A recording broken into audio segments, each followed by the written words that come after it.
Title of the finale is called Happy Ending. The title has multiple meanings. Does anyone have more of this? Oh my God, you made quick work of that. I think first and foremost, it is what everyone wants for this family. I think it's what everyone wants for the show. It would be really sad and disappointing if we didn't give a happy ending.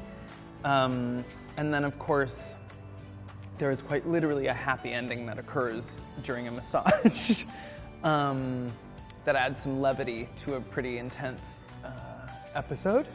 The happy ending that the masseur gave me? I've always heard about things like that, but I've never actually gotten one. Did you have to pay extra for that?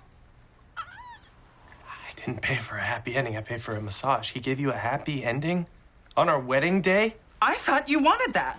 And that was something that we had a long conversation about in terms of, are we taking it too far? Does it live outside the show? And ultimately the conversation ended with, no, it doesn't. This is a couple that has been so open and honest and has not put sexuality and their sex lives in this box that they can't touch. It's always been around, and it hasn't necessarily defined who they are as people. Yeah. And that was something that I thought was really fun to explore. The fact that this happens to David and that it's not a make or break for their relationship, because that's not what their relationship is founded on. It's founded on something much deeper, much more substantial, much more respectful. And ultimately, David just thought that Patrick had wanted him to relax.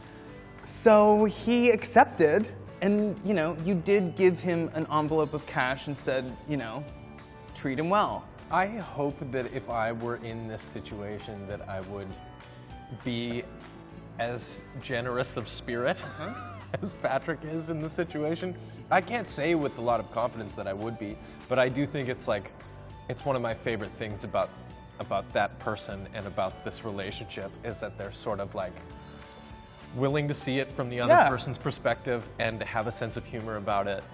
And also that, and this was sort of important for me, that their sex life not be something that is always sort of what's defining loyalty in their lives. And that the fact that they, entertained going to Jake's and wore a tight t-shirt and David put his body lotion on and they went out for a night on the town with no real expectation beyond let's just see what this is all about. Yeah. And I think that's such a wonderful thing for this couple, that they're so stable and so steady that these kinds of things like sex, which can be so sort of intense for people and can be such a sign of sort of, is such a make or break in terms of what they're putting loyalty onto it, that their relationship to it, which is fine for other people, but in their situation, sex is sex.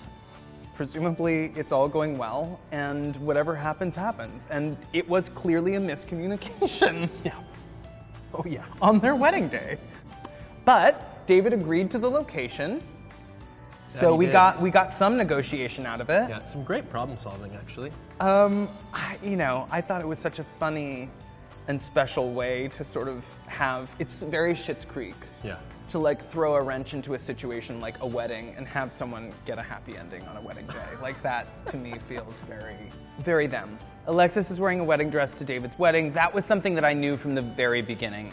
Even when we started to brainstorm the fact that we would probably end this series with the wedding, I was like, Alexis has to wear a wedding dress to her brother's wedding because no one's wearing a wedding dress to the wedding, so why couldn't she wear a white dress? And just the principle of David saying it's not your day. Why are you wearing a white dress? And her just denying the fact that it was a wedding gown. But it almost doesn't even occur to her. No. Well, there's a huge tulle bow on the end, and it did come with a headdress. That she calls it a headdress. A headdress. Not a veil. Yeah. I would go with probably the rain. I would say Probably that was the biggest wrench. Major wrench. And the fact that we didn't get a tent. No. But it was a really wonderful way of bringing the community together and having a last goodbye with the town, because we felt like what better way to show the camaraderie and the growth of the relationship between the family and the town than have them all sort of pitch in at the last minute absolutely. and make something wonderful out of nothing. never really happens the way that you think it's going to happen, and the way that it happens ends up being the way that it had to happen, and it's, I don't know, it's kind of lovely that way. Ends up being more meaningful somehow.